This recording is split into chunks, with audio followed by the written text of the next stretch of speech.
Ingat abang dia break depan ni. Ha tengok ni break depan ni. Okey dah start boleh kita pok. Apa yang sangkut ni? Ayah ni. Udah senyap lah longkang tu relax Budak-budak tu. Duk kala. Weh, tolong bang, buat keluar motor ni. Tidak saya tak boleh keluar rumah bang.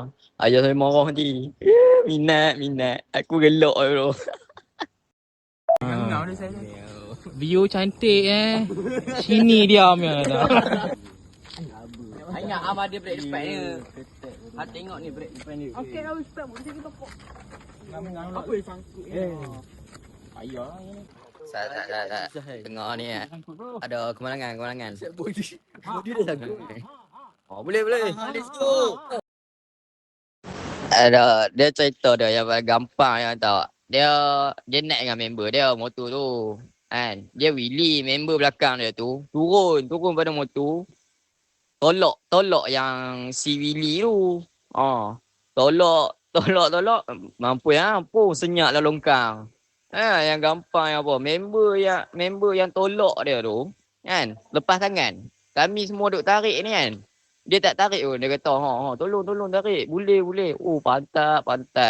Dia lepas tangan lah. Lagi tu kan. Kan member dia ada 3-4 orang tu. Ada 2 biji motor. Yang lain tu kan. Yang member dia yang tolak dia tu. Duk ajak balik. Jom. Kita kena pergi surau. Nak tinggal member tu bang. Dia dengan yang Willy tu adik dia. Abang dia ada orang kat situ. Depa adik-beradik tinggal depa 2 orang ah. Lepas tu aku dengan abang kata, mai tolong kan. Jangan tinggal kawan-kawan. Dia kata itu. Lepas tu baru pakat tolong. Rabi, gampang tu kawan-kawan hang. Budak-budak tu.